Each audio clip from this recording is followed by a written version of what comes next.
Mantios,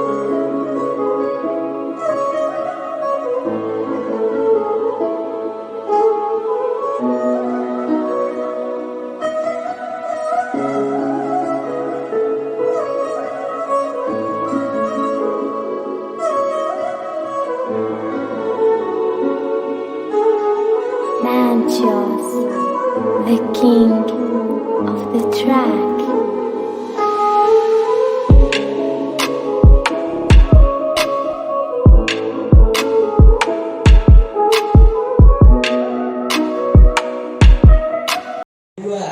Marilah kita berselawat kepada junjungan Nabi besar Muhammad sallallahu alaihi wasallam. Karena beliau adalah Nabi satu-satunya nanti ketika yaumil qiyamah meninggalkan kursi kenabiannya untuk mencari umat. Karena beliau Nabi satu-satunya ketika nanti kita berada di yaumil mahsyar kita diberikan syafaat pada Rasulullah sallallahu alaihi wasallam. Dan beliau adalah Nabi satu-satunya ketika meninggal masih memikirkan umat. Allahumma salli ala Sayyidina Muhammad. Alhamdulillah, pada malam hari ini kita membacakan suatu maulid Rasul. Insyaallah Allah turunkan rahmat. Sebagaimana para ulama menyatakan inda dzikri shalihin tatanazzalul rahmah. Tak kala kita duduk bersama orang soleh, duduk bersama orang alim, duduk bersama orang yang pintar agama, maka Allah turunkan rahmat. Ya Allah, turunkan rahmat ini di desa, di perumahan Kelir.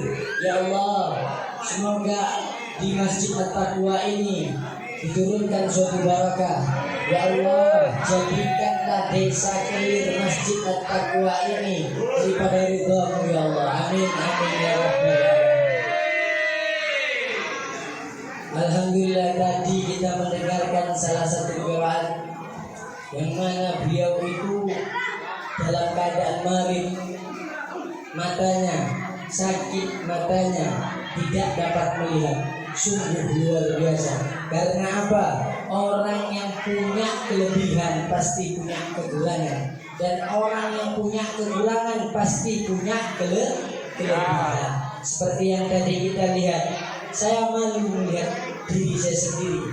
Masa orang yang tidak punya mata, yang tidak bisa melihat, yang tidak bisa meraba, masih bisa membaca Quranul Karim? Masa kita yang ada mata, yang sehat walafiat, tidak mau memegang Quranul Karim? Masya Allah.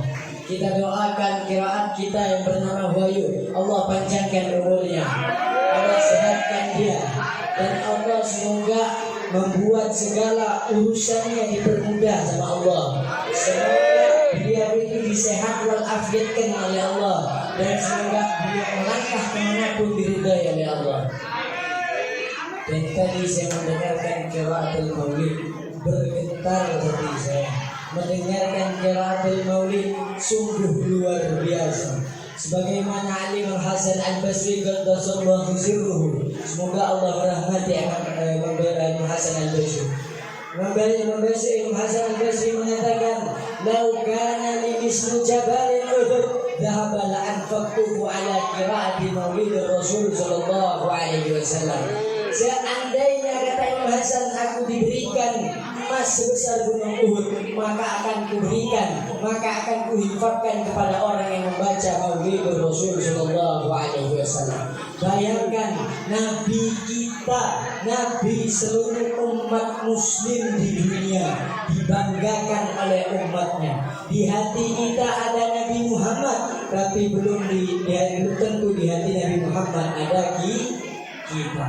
Mari kita berbanyak salat. Allahumma shalli ala Muhammad. Salah satu syirahnya baginda Muhammad sallallahu alaihi wasallam ketika Halimatus Sa'diyah ingin datang ke kota Makkah mencari pekerjaan. Begitu malamnya Nabi Muhammad sallallahu alaihi wasallam lahir di bulan Rabiul Awal, Rabiul Anwar, Rabiul Azhar, yang mana bulan ini benar-benar sangatlah barokah dengan lahirnya baginda Muhammad sallallahu alaihi wasallam. Bayangkan Halimatu Sa'diyah datang ke Abdul Muthalib, kakeknya Nabi. Beliau mengatakan, "Ya Abdul Muthalib, apakah ada pekerjaan untukku?"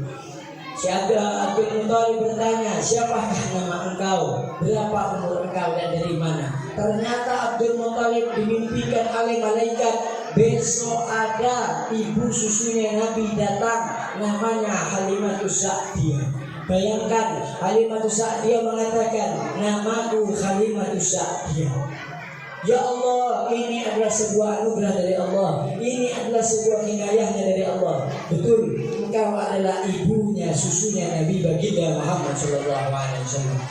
Ibunya, susunya Nabi ini sangat-sangat mulia di mata Allah. Bayangkan, Nabi lahir tidak bawa apa-apa, uang tidak ada, ayahnya meninggal, ibunya meninggal, tersisa kakek dan pamannya. Dan Abdul Muthalib mengatakan ke Halimatu Sa'diyah, "Ya Halimah, aku tidak punya apa-apa, tapi kalau kau ingin mengasuh Muhammad bin Abdullah ini, sungguh kau akan mendapatkan suatu hinayah, suatu barokah." Begitu Halimatu Sa'diyah memikir, "Oh, tidak ada uang ini, masa cuma sia-sia menyusui orang yang tidak punya uang." Datang melihat baginda Muhammad SAW yang bayi. Ketika itu tidak ada di zaman itu bayi yang sinarnya sangat luar biasa. Bayi tidak ada waktu itu setampan baginda Muhammad SAW. Ketika itu Halimatu Sa'diyah mengatakan, "Ya Abdul Muthalib, tunggu dulu. Aku mau datang kepada suamiku." Ditanya kepada suami, "Mas, tidak ada uang ini orang, tapi minta kerja." Coba aku lihat dulu, masuk daripada suaminya Halimatu Sa'diyah melihat ketika itu Nabi Muhammad SAW berkedip memancarkan cahaya sampai ke langit. Masya Allah, bayangkan baginda Muhammad SAW. Ketika itu diiyakan sama Halimatu Sa'diyah. Sembari berjalannya waktu, labannya, latahrut ma'al labannya Halimatu Sa'diyah tidak keluar daripada air susunya Halimatu Sa'diyah. Ketika ditempelkan ke mulut Nabi dengan biiznillah, dengan izin Allah, Halimatu Sa'diyah mengeluarkan air susu. Dibawa lagi sama Halimatu Sa'diyah di Ka'bah. Di dalam Ka'bah itu banyak tauhid, banyak berhala. Ketika itu berhala itu berjatuhan, tauhid itu berjatuhan. Saking istimewanya baginda Muhammad SAW. Ketika Halimatu Sa'diyah membawa dia ke Hajar Aswad, bukan Nabi Muhammad yang dimasukkan ke dalam Hajar Aswad, akan tetapi Hajar Aswad lah yang mencium pipinya baginda Muhammad SAW. Allahumma salli ala Muhammad. Berbanyaklah kita selawat kepada baginda Muhammad SAW. Karena apa? Nanti kalau kita banyak selawat kepada baginda Muhammad, kita akan dikumpulkan bersama baginda Muhammad SAW. Sebagaimana Nabi Muhammad SAW bersabda, "Aulan nasu biyumil qiyamah aqsuruhum alayya salatan." Orang yang dekat denganku nanti di hari kiamat, yakni orang yang banyak berselawat kepada Nabi. Allahumma shalli ala Muhammad. Baginda Muhammad SAW, Nabi yang paling rapi, Nabi yang paling istimewa, Nabi yang paling sempurna. Bayangkan, ya, Nabi yang paling sempurna. Bagaimana Nabi Muhammad dihina, dicaci, dimaki, dicecar, difitnah? Apakah kita tidak marah? Baginda Muhammad itu adalah orang yang menyempurnakan Islam. Datangnya baginda Muhammad SAW di muka bumi ini untuk bil makarimil akhlak, dengan menyempurnakan akhlak. Maka kita tidak boleh kita meninggalkan syariat Rasulullah. Rasulullah SAW harus sholat. Kenapa? Nabi Muhammad SAW bersabda, "As-salat imaduddin, faqad aqamaka aqamuddin, faqad tarakaha tarakuddin." Barang siapa yang mengerjakan salat, Sholat itu dia agama. Barang siapa yang mengerjakan sholat, maka dia telah membangun di agama. Dan barang siapa yang meninggalkan sholat, maka dia telah merobohkan tiap agama. Sholat seluruhnya, semuanya di sini sholat nih. Sholat. Betul. Ya harus kita mengerjakan sholat. Andai kata Allah Subhanahu wa Ta'ala nampakkan neraka dan surga, niscaya seluruh masjid akan dipenuhi dengan orang mukmin. Niscaya seluruh musola akan dikerumuni oleh orang mukmin. Takutlah kita kepada Allah. Salatnya kita untuk Allah. Jangan mengharap surga. Yang tahu surga itu Allah. Yang tahu neraka itu Allah.